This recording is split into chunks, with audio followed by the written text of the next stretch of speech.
Cette guerre a été une erreur. Donald Trump le sait fondamentalement. Maintenant, à lui de sortir de cette impasse et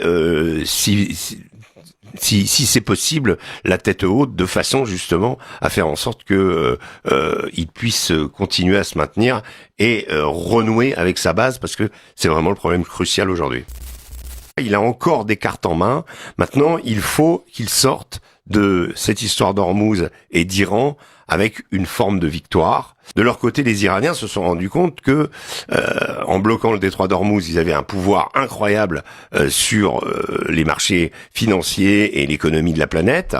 Et du coup, eux, ils veulent aujourd'hui pouvoir engranger le capital gagné dans cette intervention, c'est-à-dire à la surprise générale, ils se sont maintenus et en plus ils sont devenus une puissance qui contrôle les choses. Souvenez-vous qu'avant le 28 février, l'Iran était un pays cornaqué, totalement isolé, presque contraint à signer un deal avec les Américains, deal qui a été plus intéressant encore sur la question du nucléaire pour l'Occident et pour les Américains que le fameux JCPOA conclu en 2015 et qui mettait littéralement le nucléaire iranien sous cloche.